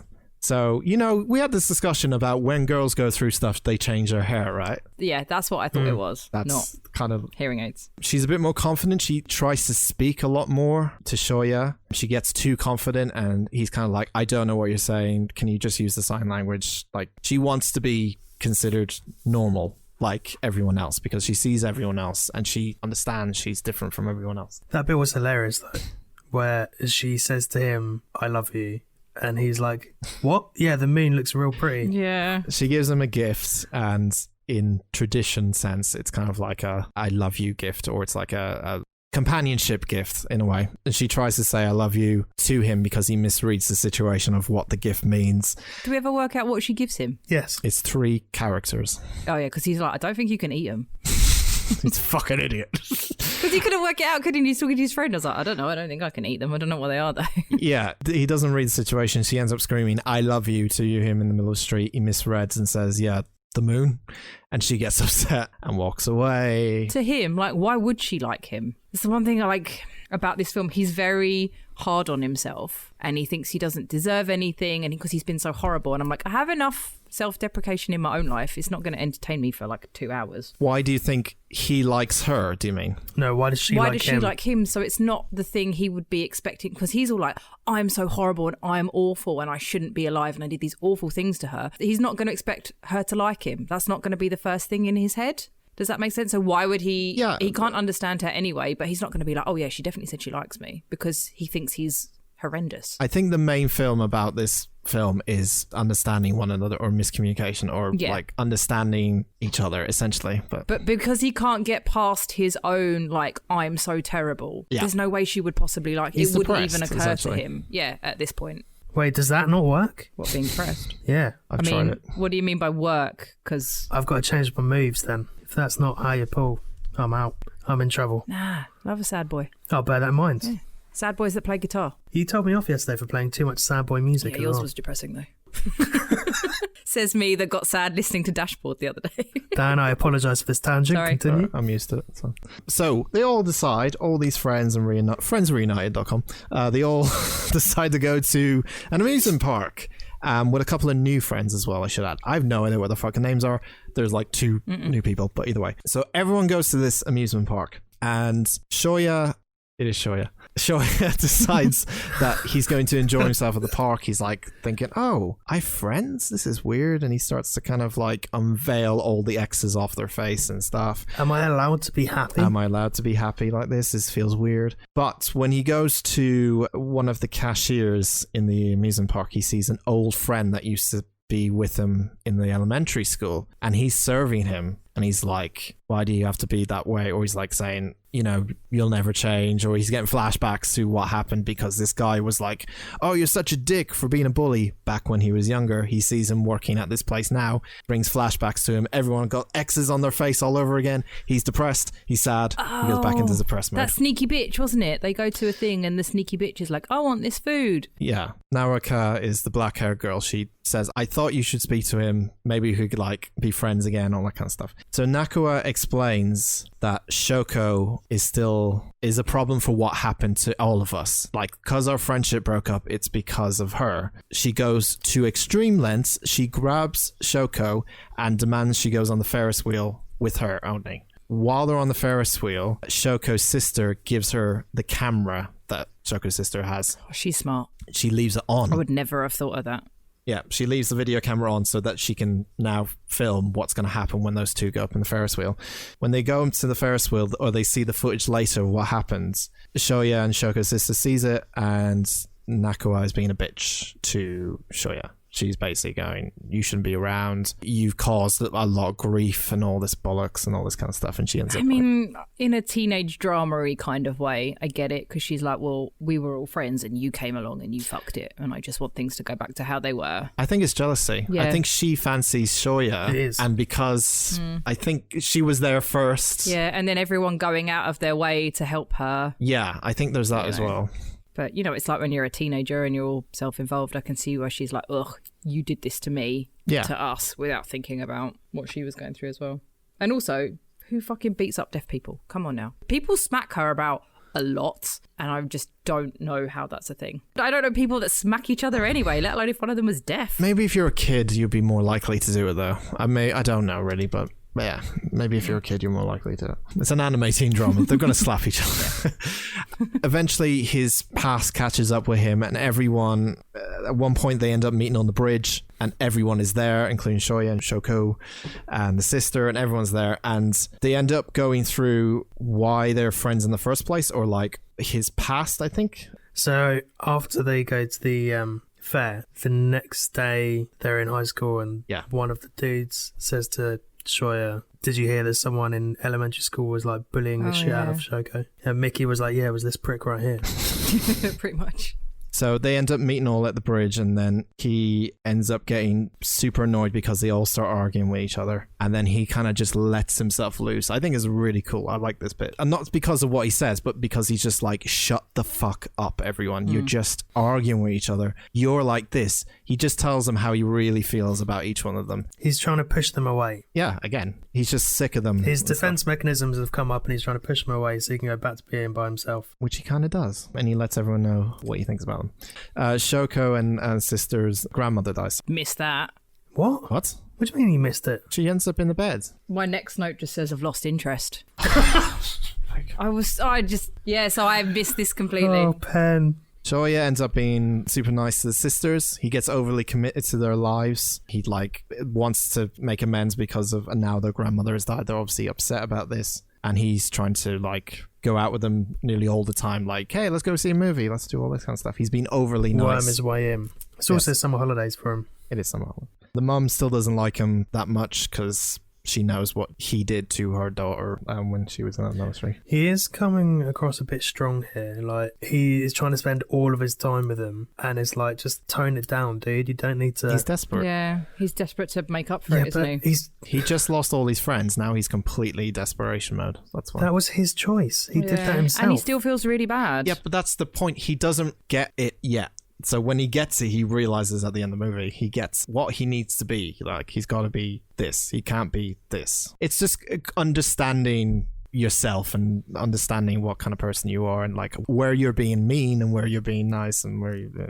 Anyway, fireworks event. There's a grand, big old fireworks event happening, and Shoko and Shoya are watching the fireworks. And midway through the fireworks event, Shoko says she's got to go home. And he's like, why? Like, got to do some work, got to do some studying. And she leaves. And Shoko's sister comes up to Shoya and says, oh, my camera's with her. Can you go collect it from our place? It'll be 5 minutes or so. Shoya goes to hers. And when he gets there, he realizes he sees the camera on the right, and then he's looking straight towards a balcony, and he sees Shoko, and then suddenly realizes that she's stepping up on the top of the platform of the balcony, or the edge, sorry, and she's about to jump. And obviously she's deaf, so he can't scream and tell her to stop. He has to... It was really sad, but it was also beautiful shot of her. She's in this like flowy dress and the fireworks, because he's like, you can see the fireworks from here, and she's like in front of the fireworks. There's a bit where before that she closes her eyes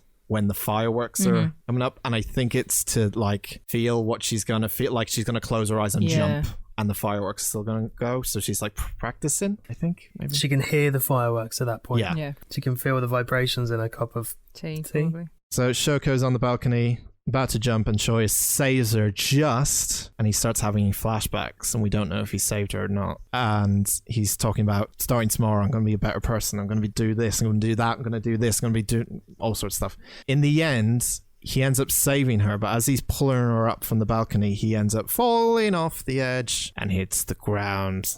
And now Shoya falls and is in a coma. Oh no. See, when I thought she'd fallen and then he'd fallen, I was like... But I felt like I wasn't, because it was quite a long way in. It's a long film. And I was just, because I was really invested in Your Name. And I was like, but then I was just like, I wasn't invested enough in any, I said to Dan at the beginning of this, it just took too long. I was like, not that I'm like, yeah, hurry up and fucking jump. But at this point, I was like, oh, that's sad. But normally I would have been invested and probably crying. And I felt like at this point, I was just like, it's sad. I was definitely less bothered that he had fallen off than her jumping off. I mean, when he fell, I didn't even bat an eyelid. In fact, and this might be cruel, I kind of laughed as he fell off. No, people need to change. So Shoya is in hospital. He's in a coma. Mum and sister are incredibly sorry for what happened to Shoya, so they kind of go on their knees and bend down in front of his mum and kind of go, we're sorry, out of respect, like what happened to him. And she's like, no, it's fine, it's okay. Nakota is still a bitch to Shoya again, even after all this has happened. She ends up beating her up outside, going, look what you did to him, look what you did to him. And then her mum comes and beats her up, which I laughed and clapped at when it happened. Yeah, but her mum, Shoko's mum, doesn't beat her up. She does. Like, they start going at each other, and they're both... she fights her. She fights this Yeah, younger. but they're both scrapping. It's like, imagine picking and bullying someone and then going for their mum as Yeah, well.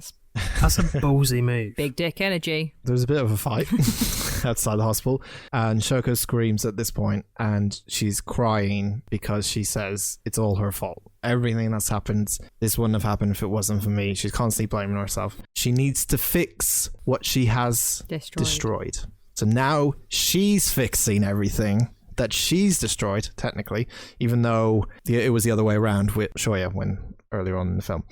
So she ends up going to every single one of these, his and hers fellow classmates that were in elementary school, asking why they're friends with him, essentially what's great about him. And they say, oh, he helped me save my bike, or I only heard about these rumors, but he was a nice guy before I heard about these rumors. So I don't really know how to understand if he was a bad guy beforehand. What is he now? So she ends up going to each of these different people. I don't think she goes to Nakoa. I don't think she goes to her because she's been a bitch still. She tries to. She stands in the rain like 4 or 5 times waiting for her. I forgot, yeah. And she's just kind of passing her off. Like why even fucking bother at this point? She's a dickhead. She's been a dickhead to you the whole time, so why because bother? she has a heart of gold. Fucking poison her tea or some shit. She's an absolute waste man. Jesus Christ. At one point, she ends up having a sort of dream where he's kind of communicating through like letters or words in this dream, and she wakes up from it and she immediately has to go to the bridge where they usually fed the fish, or they've met up about 6 or 7 times in this film. She ends up running towards there and he magically appears like a ghost. And she ends up touching him to see if he's real. He is real. She's a bit startled by it because she thought it was literally a dream that she was in. He doesn't magically appear. He runs there from the hospital after he pulls all his tubes out. Yeah. But to her, it's like a ghost. Yeah. A bridge ghost. Ooh, I'm a bridge ghost. He wakes up from the hospital and he hasn't got a scratch on him. Like, he's woken up from a coma and he's absolutely fine. He's able to pull out his tubes and just run down the street. Fucking, he's not more hardcore than Rick Grimes. And Rick Grimes had a problem getting out of his coma, so... Rick Grimes? Yep. Out of everything. He's who I think of when I think of comas. Who do you think of? This is the important bit. Right. It's a good question. Right. So he finally meets her on this bridge and he finally says he's sorry for what he did to her. Only took him an hour and 45 minutes. It did take him an hour and 45 minutes, but some people take even longer than an hour and 45 minutes to understand what they did. But Shoyo is kind of like, it's my fault. I couldn't change who I was. And that's why I tried to end it. I was selfish. That's why I tried to jump off the balcony. But he explains to her that even though things are difficult sometimes, they're not worth dying over. Which is a good message. And he also learns that Nakota was still by his side, but even though she doesn't like Shoko, she's kind of learning to just deal with it. Like, sometimes you're not just going to be friends with people you don't want to be friends with, and that's fine, and we can all just move on from that. He goes back to school and he admits he has a problem. He's looking at everyone in the eye. He has a problem with looking at everyone in the eye. Although, sorry, I do like when he says Maria. She's like, since you're alive again, can we do this? His friends make him a gift. It's kind of like a, what is it? It's Christmas decoration?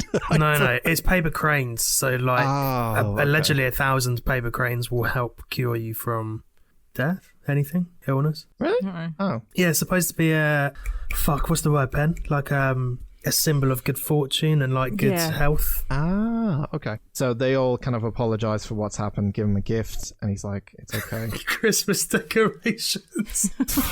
I didn't know if Christmas was coming up, all right? They've just given him a bag of tinsel. Here's a stocking.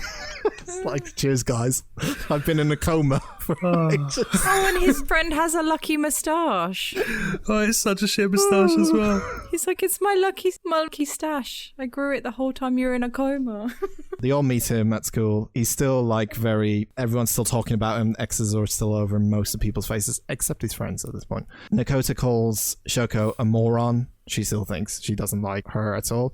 And Shoko learns the word moron. That was funny. And goes, moron! She actually does it in sign language. To her. so she can be like, you can sign to me that I'm a moron now, bitch. Yeah. And Shoko teaches her the correct, I was going to say pronunciation, but the correct signing. Yeah. Nakota at this point is kind of like, whatever. And she's kind of just learning to deal with it. She's still a bitch, but she's learning to deal with it. They go to the festival and Shoya finally opens his eyes. The crosses fall off everyone's face. I love this bit because the volume jumps to the highest it's ever been throughout the film at this point, you noticed. And it's kind of like a wake-up call. He's kind of seeing everything for the first time. Very much anime styling going on at this ending bit. It's very anime at the end.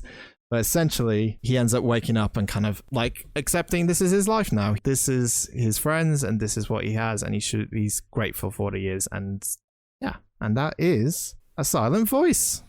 Pen, what do you think of this film? Was that a bit of a hatchet ending? Felt like it to me. Yeah. What did you want at the end? Just felt very abrupt. Did you want a kiss or something?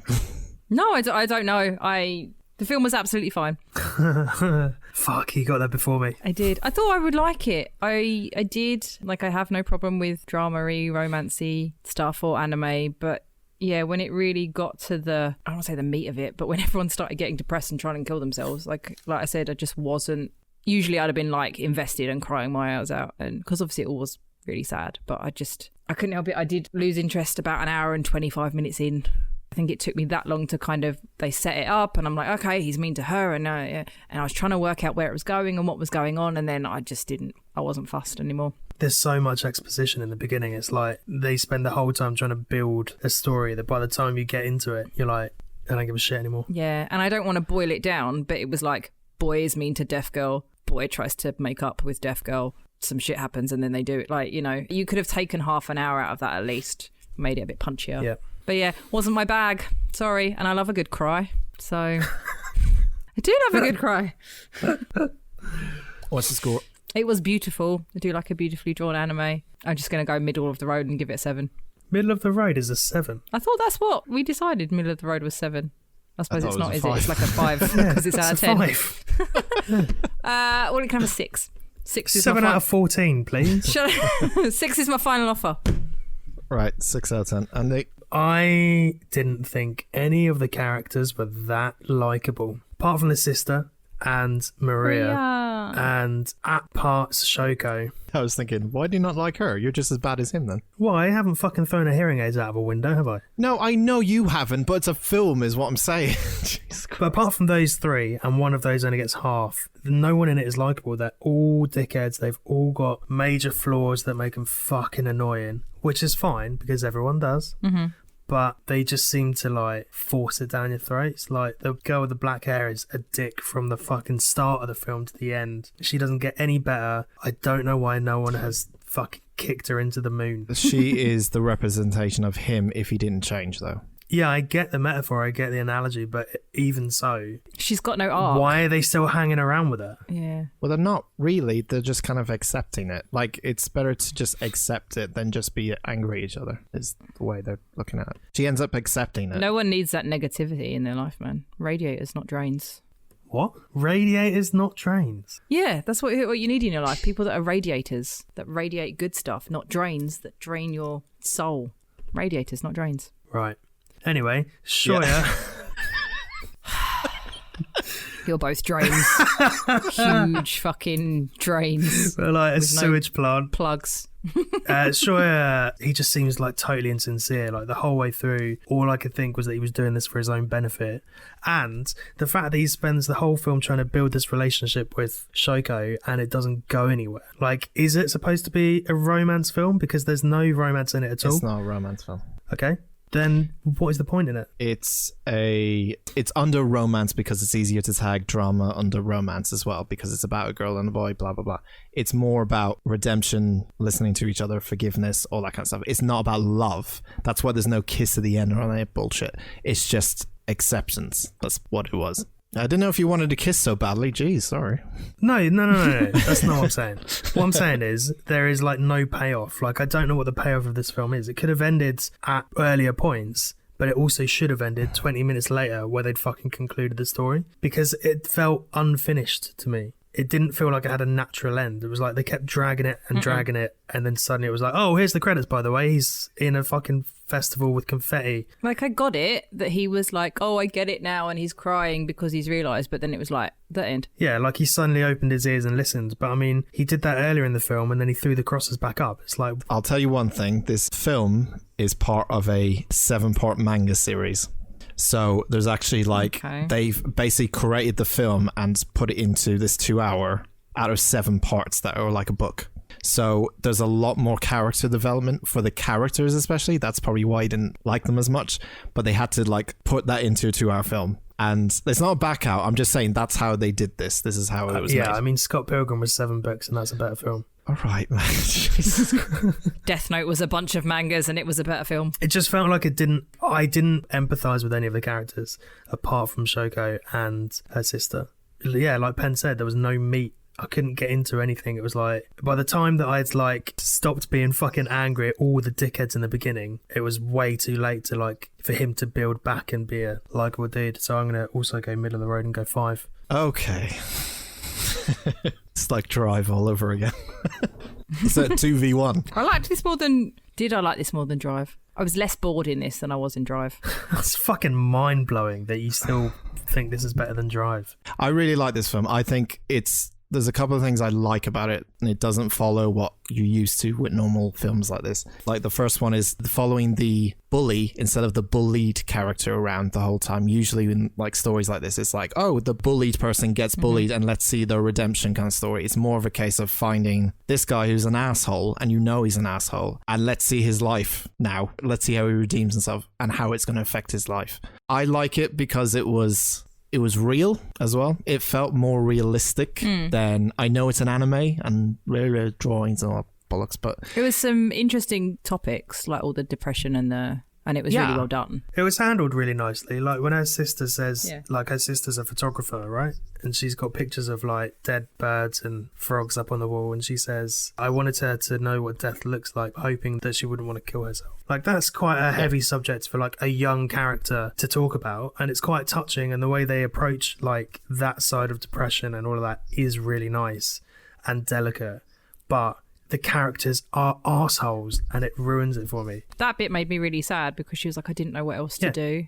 I also don't know whether I needed a film about that. Like, I don't know if that, as well as it was handled, it didn't entertain me. It's not a happy film, and I wouldn't say if anyone... Which is not always a problem. Yeah, I'm saying that you're not going to always watch happy films, and this is a different type of film that immediately you think, because it's an anime, it's going to have some happiness for 95% of the film. It's not. 95% of the film is going to be sad, depressing, blah, blah, blah. But I like how ballsy this film is, because it is like that. It is a ballsy fucking film to do two things of following the bully and trying to redeem himself by the end of the film, which is a ballsy move, and it's not going to work with everyone, as seen, but it worked with me quite a bit, and I kind of found myself in his shoes a little bit, especially with the whole X's on the faces and looking on the ground and not looking at people's eyes and being confident and just ashamed and stuff like that. Resonated with me a little bit. The film is not about being perfect. It's not even a romance film.